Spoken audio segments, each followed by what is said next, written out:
Définition de la voix active et de la voix passive. La voix active, le sujet du verbe effectue l'action. La voix passive, le sujet du verbe subit l'action. B. Importance de comprendre la différence entre les deux. Permet de mieux comprendre la structure de la phrase. Choisir la voix la plus appropriée au sens et au contexte. Améliorer la précision et la clarté de l'expression. 2. La voix active. À définition de la voix active. Le sujet de la phrase accomplit l'action exprimée par le verbe. B. Structure de la voix active. Sujet plus verbe conjugué plus complément, S. C'est exemple de phrase à la voix active. Le chat mange la souris. Elle lit un livre. Nous avons construit une maison. Des utilisations de la voix active dans différents contextes. Description d'actions concrètes. Narration. Discours direct. 3. La voix passive. À définition de la voix passive.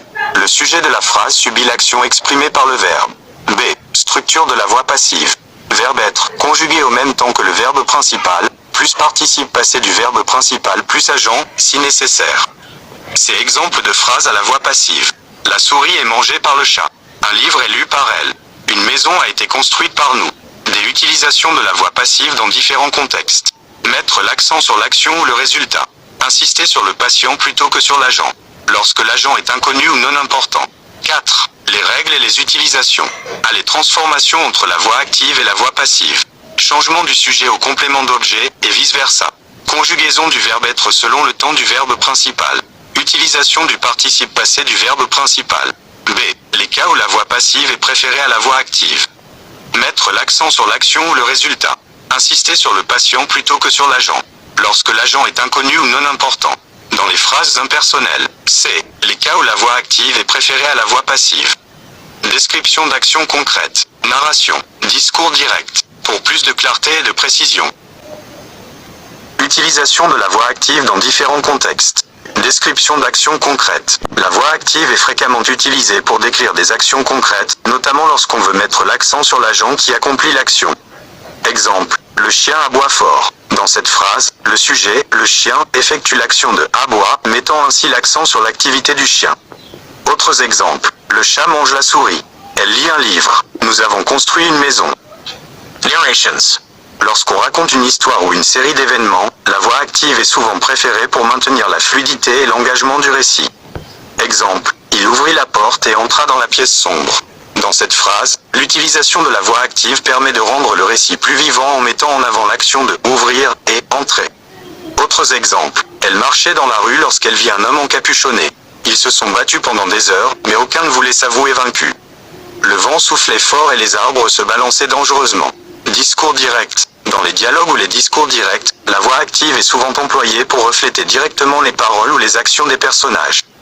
Exemple. Je t'aime, dit-elle. Dans cette phrase, le discours direct est présenté de manière active, mettant en avant l'expression des sentiments de la personne qui parle. Autres exemples. Je ne comprends pas, s'exclama-t-il. Tu dois me croire, implora-t-elle. Le président a déclaré, nous devons agir maintenant. En résumé, la voix active est utilisée dans différents contextes pour mettre l'accent sur l'action elle-même et l'agent qui l'accomplit. Elle est particulièrement efficace dans les descriptions d'actions concrètes, les narrations et les discours directs. Autre point à considérer, la voix active est généralement plus concise et plus directe que la voix passive. La voix active est souvent plus facile à comprendre et à suivre pour le lecteur. La voix active peut être utilisée pour créer un style d'écriture plus dynamique et engageant. Il est important de noter que la voix passive n'est pas toujours mauvaise. Il existe des situations où la voix passive est le choix le plus approprié. Cependant, la voix active est généralement préférée dans la plupart des contextes. Approfondissement des contextes d'utilisation de la voix passive. Mettre l'accent sur l'action ou le résultat. Exemple. La maison a été construite en 6 mois. Dans cette phrase, l'accent est mis sur l'action de construction de la maison et le résultat final, la maison construite, plutôt que sur la personne ou l'entreprise qui a réalisé la construction. Autres exemples. Le gâteau a été mangé en quelques minutes. Le rapport a été publié la semaine dernière. Le problème a été résolu par l'équipe technique. Insister sur le patient plutôt que sur l'agent. Exemple. Le repas a été préparé par la chef. Ici, la phrase met en avant le repas en tant que patient de l'action de préparation, plutôt que de centrer l'attention sur la chef qui a effectué cette action. Cela peut être utile dans des contextes où le focus est sur le résultat plutôt que sur celui qui l'a réalisé. Autres exemples. Le patient a été opéré par le chirurgien. Le tableau a été peint par un artiste célèbre. La voiture a été volée hier soir. Lorsque l'agent est inconnu ou non important. Exemple. La décision a été prise hier. Cette phrase met l'accent sur le fait que la décision a été prise, mais elle ne spécifie pas qui a pris la décision.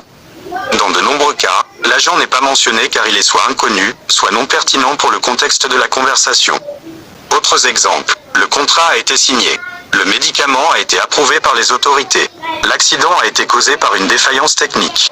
Dans les contextes formels ou scientifiques. Exemple. Les données ont été analysées minutieusement. Dans un contexte scientifique ou formel, la voix passive est souvent utilisée pour donner une impression d'objectivité et de neutralité. En mettant l'accent sur l'action, l'analyse des données, plutôt que sur celui qui l'a réalisé, cela renforce l'idée que l'analyse a été effectuée de manière méthodique et rigoureuse. Autres exemples. L'expérience a été menée dans des conditions contrôlées. Les résultats ont été publiés dans une revue scientifique. La théorie a été testée et validée. En résumé, la voix passive est utilisée dans différents contextes pour mettre l'accent sur l'action ou le résultat. Insister sur le patient plutôt que sur l'agent. Indiquer que l'agent est inconnu ou non important.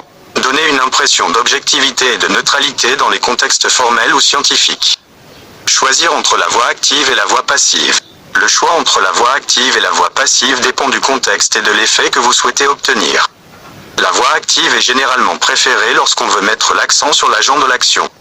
La voix passive est préférée lorsqu'on veut mettre l'accent sur l'action ou le résultat, ou lorsqu'on ne veut pas ou ne peut pas mentionner l'agent. Il est important de maîtriser les deux voix pour pouvoir les utiliser de manière efficace et appropriée. Règles et utilisation de la voix active et de la voix passive. Transformation entre la voix active et la voix passive. Un changement du sujet au complément d'objet, et vice-versa. En passant de la voix active à la voix passive, le sujet de la phrase devient le complément d'objet, et le complément d'objet peut devenir le sujet. Exemple voix active. Le chat mange la souris. Exemple voix passive. La souris est mangée par le chat. B. Conjugaison du verbe être selon le temps du verbe principal. Le verbe être est conjugué au même temps que le verbe principal de la phrase à la voix active.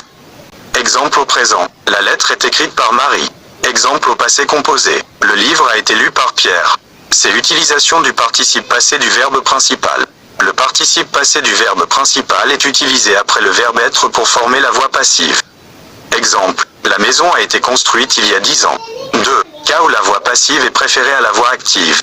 À quand le sujet est inconnu ou sans importance. Exemple. La porte a été ouverte pendant la nuit. On ne sait pas qui a ouvert la porte.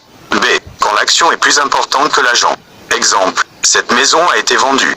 L'accent est mis sur le fait que la maison a été vendue, pas sur qui l'a vendue. C'est dans un style plus formel ou littéraire. Exemple. La décision fut prise par le comité. Plus formel que le comité a pris la décision. 3. Cas où la voix active est préférée à la voix passive. À quand l'agent de l'action est important ou connu. Exemple. Le professeur corrige les devoirs. On sait qui corrige les devoirs. B. Quand la phrase est plus directe et simple. Exemple. Jean a acheté une nouvelle voiture. La voix active est plus directe que « une nouvelle voiture a été achetée par Jean ». C'est dans un style de communication plus courant ou informel. Exemple. Je vais préparer le dîner. Plutôt que « le dîner sera préparé par moi ». En résumé, comprendre quand utiliser la voix active et la voix passive dépend de l'importance accordée à l'agent de l'action, du style de communication, de la clarté de la phrase. Les règles mentionnées ci-dessus peuvent aider à choisir la forme appropriée en fonction du contexte et de l'intention de communication. Point important à retenir, la voix active et la voix passive sont deux formes grammaticales différentes pour exprimer la même action. La voix active met l'accent sur l'agent qui effectue l'action. La voix passive met l'accent sur l'action elle-même ou sur le patient qui la subit. Le choix entre la voix active et la voix passive dépend du contexte et de l'effet que l'on souhaite obtenir. Il est important de maîtriser les deux voix pour pouvoir les utiliser de manière efficace et appropriée.